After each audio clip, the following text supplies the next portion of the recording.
got to worry about his feet now. I mean, they're functioning. That's okay. Get us around. Ladies and gentlemen, this is a unique scene that shows the surgery tools that the ancient Egyptians had used in the Roman times, which are not any different from the surgery tools that the ancient Egyptians had used in the ancient times during the Pharaonic period. Some people wonder, did ancient Egyptians know about surgery? Of course. They knew about surgery because they've learned about surgery from the mummification, because mummification, it was simply involved a surgical procedure, which was when they opened below the abdominal cavity to take out all the viscera of the deceased out of the body to be mummified.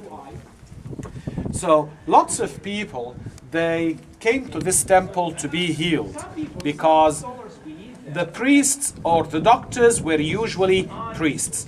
And as the commoners were not allowed inside the temple, as I said before, so they used to wait in that corridor, waiting for their turn to see their doctor, which is technically outside the building. Maybe it's inside the complex, yes, but it's outside the temple itself. Of course, the ancient Egypt, we don't know really when did the ancient Egyptians had practiced surgery, but we presume very, very early, at the early dynastic period. I'm talking about 26th century BC, and actually the ancient Egyptians had practiced a kind of advanced medicine in these days. Some people wonder, if they had practiced surgery, did they use any anesthetics? Oh yes, of course they did. Sometimes and they had minor surgeries and major surgeries, like some scenes on some tombs that dates back to the Old Kingdom on 5th dynasty, 24th century BC. You see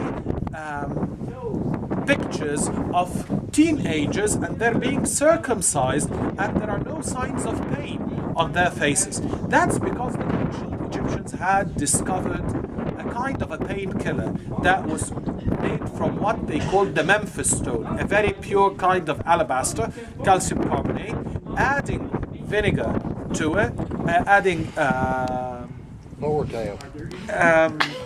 turpentine oil to it. That was that was vinegar. I'm sorry, vinegar. They had produced a kind of a formaldehyde and carbonic acid, which is a painkiller. Also, when it came to full anesthesia, there were two kinds of anesthetics.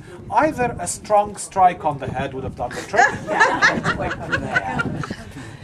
or using the mandracora flower, poppy.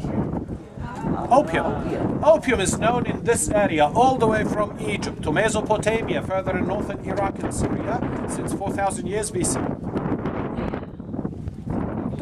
So they had either used opium. We had seen signs as well of practicing kinds of advanced medicine, like in one of the tombs that dates back to the 6th dynasty, about 2300 BC. We had seen the picture of a physician restoring a dislocated shoulder. The patient is sitting in front of him, and between them there's a table. The patient is resting his elbow on the table, and the physician is holding his arm from the wrist and pulling it inwards, restoring the dislocated shoulder. We still treat the dislocated shoulders the same way. This way is known as Kocher's method. Also, we had seen some skulls which had been opened and closed dating back to the 22nd dynasty, 10th century BC. Surgery skulls. I saw them, and I saw their X-ray photographs in Prague Museum, and they were belonging to princes from that period. However, there are no records on the results of these surgeries. We had seen medical papyri speaking about description of diseases, symptoms, remedies for them, describing their symptoms, which indicates that those people knew the proper way of diagnosing the diseases. They knew how to check by the symptoms, and by studying these symptoms, they knew that this disease is called so and so and so, and there's a remedy or a prescription for that, which is called so and so, which is a very advanced form of medicine. Not only this, but also we had seen in one of the papyri description of a surgery that took place in Memphis, the ancient capital, for reforming a broken nose. Did they ever Constructive surgery. Did you ever have faith healers like today? What are faith healers? Like Jimmy Swaggart. You ever heard of Jimmy Swaggart? Oh yes, I've heard about it. Did they have people Of like course that? they had similar kind of thing, because some people were treated by magic. And this medical treatment had to be mixed with a little bit of religious spells and things like that to activate the medication or so. At the end, those people are priests. But why were the doctors always priests? The answer is very simple. Because they expected the doctor to be a man on a very high moral level.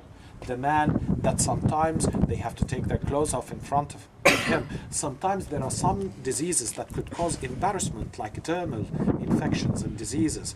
And who is more trustworthy than the holy man, the man of God?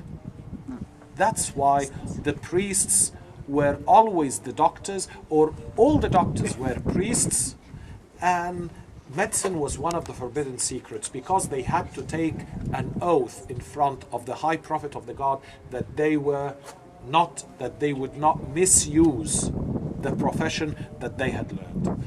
Over here, we can see the different instruments. You can see the heavy stuff over here that's used in bone surgery, especially when it comes to amputation.